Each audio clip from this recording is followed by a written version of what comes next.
Queridos irmãos, irmãs, aos que serão também batizados hoje, sendo assim gerados no seio desta igreja, como filhos e filhas de Deus. Certa vez eu ouvi uma frase que gravei no coração. Diz assim: as árvores mais altas têm raízes mais profundas. As árvores mais altas têm raízes mais profundas. Por que que o padre quis começar com esta frase?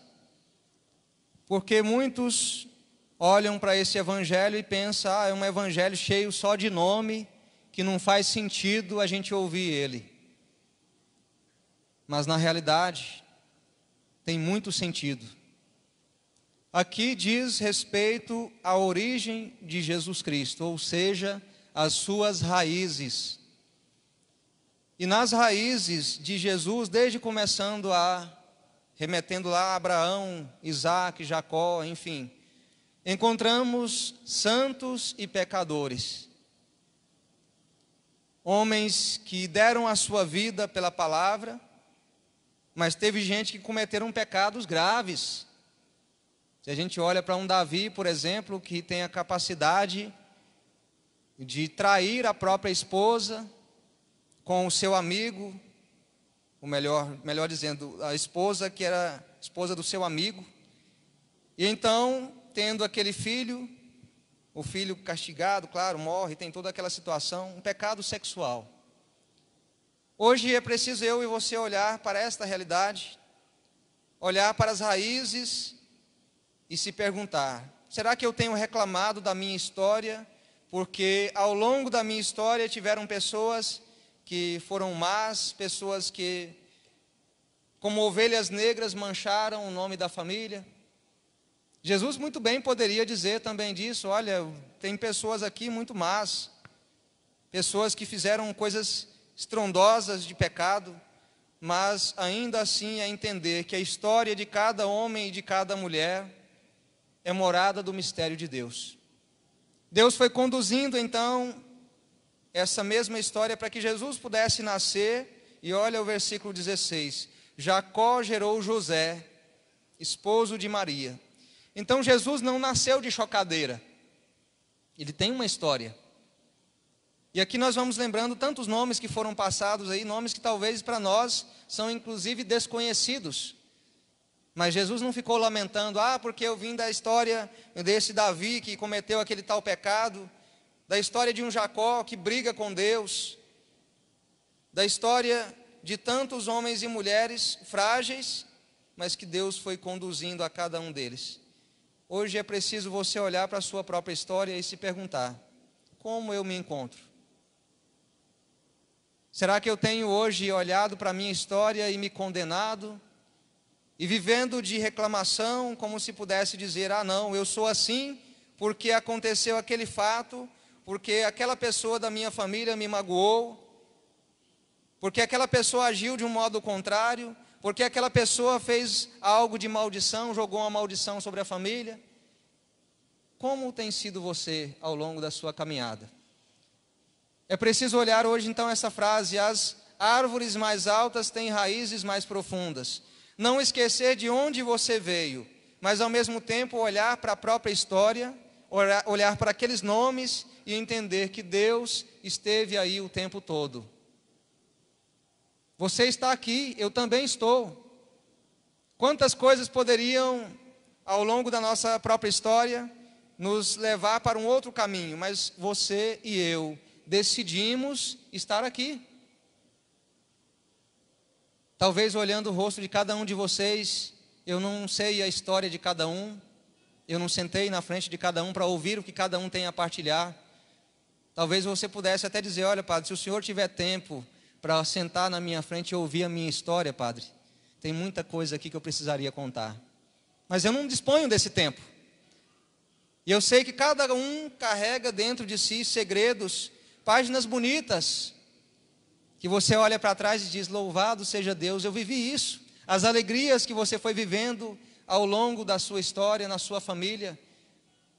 Mas também posso dizer, sem sombra de dúvidas, tem páginas obscuras, que você talvez teria vontade de arrancar aquela página e dizer: Senhor, queima esta página da minha história. Mas não tem como, é a sua história. Olhar então para as suas raízes é dizer: eu não posso escolher a família da qual eu nasci, mas eu posso escolher as pessoas que eu vou colocar também na minha história, para que possa, assim como uma grande família, caminhar rumo ao reino de Deus. Hoje nós estamos então vivendo aí esta realidade. 3 novos filhos nascerão para Deus. 3 novos filhos serão batizados. E o batismo nos faz assim nascer na vida em Deus para uma nova família. A família cristã. A família dos filhos e filhas de Deus. Hoje, amado irmão, amada irmã, olhe para esse evangelho. Olhe para a leitura que foi colocada. Leitura aí do profeta. Melhor, do profeta não, leitura do livro do Gênesis. E começa a se enxergar também dentro desses textos. Ainda que dentro da sua história aconteceram coisas terríveis, mas não fique somente com aquilo que é ruim. Aprenda daquilo que é ruim, para que você possa construir o que é bom. Sem sombra de dúvidas, tiveram pessoas santas também na sua família. Tiveram pessoas que deram um testemunho. Para que cada um de nós pudéssemos ser quem somos hoje, nós somos fruto da nossa história. Mas em tudo isso dizer: Deus caminha com a minha família. Deus caminhou com a minha família. Deus sustentou e continua sustentando ainda hoje. Jesus, ele não nasceu numa família perfeita.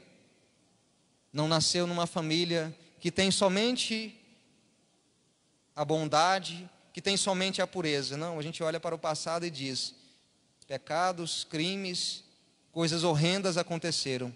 Mas Jesus veio para purificar a sua família, para salvar também aqueles que são os seus. Hoje eu e você, nós estamos aqui na igreja. Talvez você olhe para a sua família e você mesmo diz, né? Olha, eu gostaria de ter nascido numa outra família. Gostaria de ter nascido numa família perfeita. Mas qual é a família perfeita que existe aqui? Aí a gente olha para José, para Maria e para Jesus, aí sim, encontramos um modelo de família perfeita. Não escolhemos nascer na família que nascemos, mas a partir de Jesus Cristo, eu e você, assim como Ele nasceu para salvar, não somente a sua família, mas para salvar a humanidade, você e eu podemos ser referência para a nossa própria família. Eu fico pensando, gente, ao longo da minha história, quando lia esse evangelho, quantas coisas ruins já aconteceram ali, crimes, até casos de pedofilia, tragédia de um matar o outro. Fico olhando para a minha própria história e olhando hoje onde estou como padre e as graças que Deus já me concedeu a partir do sacerdócio. E olhar para você também é dizer: você está aqui dentro dessa igreja para quê? Será que é por acaso? Mas é para que você seja ponto de referência para a sua família. Certa vez eu falava com o Dom Adair, estava lá em Brasília, dizendo que muitos da minha família não rezam, não têm esse hábito de participar da missa, às vezes aquela dificuldade, e ele diz com voz clara para mim, e eu não esqueço dessa palavra. Ele diz assim: olha, eu era seminarista ainda. Ele dizia assim: olha, seminarista, ainda que ninguém na sua casa reze, reze você. Comece por você. E eu guardo essa palavra até hoje. Por que Deus te colocou dentro da igreja? Para que Deus possa começar a mudança na sua família a partir de você, a partir das suas atitudes, a partir da verdade de Deus no seu coração. Alguém pode olhar da sua família e dizer: eu preciso seguir o exemplo dele, eu preciso seguir o exemplo dela. E este exemplo vai mudando a família. Eu falei para vocês, né, que a minha mãe nem era casada na igreja, e eu tive a oportunidade de fazer o casamento dela, de ir ali organizando, eu pensando, gente, quanta coisa que Deus foi permitindo a mim, enquanto padre, né, ver a graça acontecendo em vários momentos na família, porque um sim foi dado, porque Deus foi trabalhando aí. Leva essa palavra para a sua casa. Tem muitos nomes na sua história, nomes na sua família, nomes nas gerações anteriores, a você, que talvez você mesmo nem conheceu, mas que Deus precisa trabalhar aí. Vamos rezar essa palavra hoje? Mais uma vez, fica de pé. E rezar a palavra é colocar também a sua família em Deus. Lembra a palavra aí dita hoje? Ainda que ninguém na sua casa reze, reze você. Se você quiser fechar seus olhos, hoje eu quero rezar por você, pela sua família. Vai dedilhando esse violão, por favor, para que a gente possa entrar nesse clima de oração. Pensa aí, o que você hoje precisa pedir pela sua família? Talvez sua família não é unida. Peça hoje ao Senhor Deus: Senhor, dai-me uma família mais unida. Às vezes você reclama isso, nós somos muito desunidos, Padre. Reza para Deus, pede a unidade da sua família. Talvez se tem muitos da sua família que ainda rechaçam a palavra de Deus, criticam você porque você está dentro da igreja, reze por eles. Mas reze também por todas aquelas situações obscuras que talvez nem chegou ao seu conhecimento e que impede a sua família de deslanchar, de seguir na graça. Lembra que o evangelho de hoje nos mostrou a geração de Jesus, as gerações passadas, as famílias, os nomes, pecados que foram acontecendo decorrentes nestas famílias, mas Deus permitiu, através de Jesus Cristo, a cura das gerações passadas. Hoje, Senhor, eu rezo por todos aqueles que se encontram feridos e machucados dentro desta igreja. Até mesmo, Senhor, aqueles que, diante da própria história e de gerações passadas, se sentem aprisionados, como que amarrados por correntes, por cordas. Te peço, Senhor, hoje faz cair por terra toda maldição que existe nas suas famílias. Sim, Jesus, nomes que foram escritos e colocados na boca de sapo e foram costurados. Maldições que advêm, Senhor, de macumbaria, de coisas que foram acontecendo ao longo da própria história, de trabalho que foi feito, de inveja, de palavras pesadas, de coisas, Senhor Jesus, que não vale a pena nem mesmo lembrar. Mas hoje eu te peço, pelo poder das tuas santas chagas, cura as tuas famílias, cura as nossas famílias. Traz, Senhor Jesus, a paz interior, quebrando toda corrente de maldição advinda dos antepassados, invocações de mortos, pragas, tudo, Senhor, que foi vivido pelos teus filhos. Filhos que dentro da família foram levados a espiritismo, a lugares, Senhor, que são contrários às verdades da fé. Eu te peço hoje, purifica as tuas famílias, para que todo mal, todo pecado, toda corrente de maldição seja quebrada. E que a partir dos teus filhos que se encontram nesta igreja, possam nascer pontos de referência. Pessoas que possam olhar para estes teus filhos e dizer: eu quero seguir também assim como este irmão meu, como este tio, esta tia, este sobrinho, esta sobrinha, porque dá testemunho de uma verdadeira cristã. Ainda que não na família perfeita, mas podemos caminhar na perfeição, nesta busca de homens e mulheres perfeitos, porque olhando para Jesus Cristo, podemos fincar nossas raízes, e fincando nossas raízes em Cristo, árvores mais altas, árvores frondosas, que sejam capazes de dar bons frutos, frutos de alegria, de paz, de harmonia, de companheirismo. Cura, Senhor, as tuas famílias, devolve ao seio das nossas famílias a paz que tanto precisam. Vamos cantar aquele refrão daquele cântico: abençoa, Senhor, as famílias, abençoa a minha também, a minha família. E assim nós possamos pedir isso. Possa, Senhor, o Senhor hoje vir sobre mim, sobre a minha casa, sobre a minha família, abençoando aqueles que são os meus. Eu quero, Senhor, ser ponto de referência para que a minha família seja curada, restaurada, sanada de todo mal. Canta isso. Abençoa, Senhor, as famílias, amém. Abençoa, Senhor, a minha também.